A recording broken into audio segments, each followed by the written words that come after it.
انسان کی زندگی میں کچھ واقعات ایسے ہوتے ہیں جو انسان کی زندگی پر گہرے اثرات چھوڑ جاتے ہیں۔ کچھ واقعات تو ایسے ہوتے ہیں جن کو سن کر ہم مشکل سے ہی یقین کرتے ہیں، مگر ایسے واقعات سچے ہوتے ہیں۔ ایک ایسا سچا واقعہ آپ دوستوں کے سامنے پیش کرنے جا رہا ہوں۔ یہ کافی پرانی بات ہے، جب ہم دوست شام کو گراؤنڈ سے واپس آ کر اپنے محلے میں جمع ہو جاتے اور رات کو خوب محفل لگاتے۔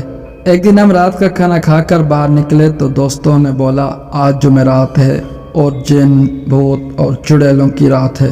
میں جن بھوتوں پر یقین تو رکھتا تھا، لیکن کبھی ان سے آمنا سامنا نہیں ہوا تھا، اس لیے یہ بات سن کر ہنس دیا۔ اس نے میری طرف دیکھا اور بولا، جو گاؤں سے باہر کھیتوں میں جامن کا درخت ہے، اس پر آج جن اور بھوت آئیں گے۔ اگر تمہیں یقین نہیں تو چلو میرے ساتھ، تمہیں دکھاتا ہوں۔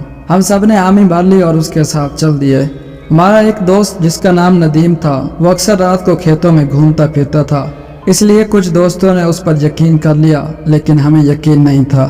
جیسے عشاء کی اذان ہوئی تو ہم اس کے ساتھ نکل پڑے جن بھوت دیکھنے کے لیے۔ رات کافی گہری ہوتی جا رہی تھی اور ہمیں ڈر بھی لگ رہا تھا۔ ابھی ہمیں چلتے ہوئے 10-15 منٹ ہی گزرے تھے کہ ایک کھیت سے بکری کے چھوٹے سے بچے کی بولنے کی آواز آئی۔ عابد بولا، رکو، یہاں آس پاس کسی جانور کی آواز آ رہی ہے۔ تو سارے رک گئے اور اس آواز کی طرف توجہ دینے لگے۔ ابھی تھوڑی دیر گزری تھی کہ بکری کے بچے کی دوبارہ آواز سنائی دی۔ ندیم فوراً بولا، اس طرف سے آواز آ رہی ہے، جو 2-4 کھیت چھوڑ کر برسین کا کھیت تھا۔ آواز وہاں سے آ رہی تھی۔ سردیوں کے دن تھے اور ان دنوں برسین عام تھی۔ سب دوست اس طرف جانے لگے تو ناصر بولا، چھوڑو یار، جو بھی ہے ہمیں کیا لینا ہے نا، ہم جس کام کے لیے جا رہے ہیں ادھر چلتے ہیں۔ اور کوئی نہ مانا اور ہم برسین کے کھیت کی طرف چل پڑے۔ وہاں جا کر دیکھا تو ایک چھوٹا سا بکری کا بچہ کھیت میں بیٹھا تھا۔ ہم میں سے کوئی بھی بولتا اس سے پہلے ندیم نے کہا، لگتا ہے جو یہاں بکریاں چرانے آتے ہیں ان کا رہ گیا ہوگا، اس کو اٹھا لو، صبح پتہ کر کے واپس کر دیں گے۔ سب نے اس کی بات سے اتفاق کیا اور ہم نے ایسا ہی کیا، اور اس کو اٹھا کر ہم اپنی منزل کی طرف بڑھنے لگے۔ رات کافی گہری تھی اور ہمارے ڈر میں مزید اضافہ ہو رہا تھا، کیونکہ کھیتوں سے طرح طرح کے جانوروں کی آوازیں آ رہی تھیں۔ مدثر بولا، یار ہم کو واپس جانا چاہیے، آگے بہت خطرہ ہے۔ ہم سب اس پر ہنسنے لگے اور اس کو ڈرپوک کہنے لگے۔ خیر وہ خاموشی سے ہمارے ساتھ چل پڑا۔ پھر راستے سے ہمیں سیٹی کی آواز آنا شروع ہوئی اور سب رک گئے اور ایک دوسرے کی طرف دیکھنے لگے۔ ڈر سب کے چہرے پر صاف دکھائی دے رہا تھا اور کوئی بھی یہ نہیں چاہتا تھا کہ ہم واپس جائیں، اور اللہ کا نام لے کر ہم جامن کے درخت کی طرف بڑھنے لگے۔ ہمیں چلتے ہوئے ابھی تھوڑی دیر گزری تھی کہ سامنے وہ درخت نظر آیا۔ ہم سب دوست اس درخت سے تھوڑا ہٹ کر بیٹھ گئے۔ سب سے پہلے تو مدثر بولا، اس بکری کے بچے کے گلے میں کوئی رسی ڈال دو، کہیں یہ ادھر ادھر نہ ہو جائے۔ سب دوست رسی ڈھونڈنے لگے اور جلدی ہی ایک چھوٹی سی رسی مل گئی۔ اس کو ہم نے اس کے گلے میں ڈالا اور رسی ناصر کے ہاتھ میں پکڑا دی، اور سب کی نظریں اس درخت کی طرف جمی ہوئی تھی۔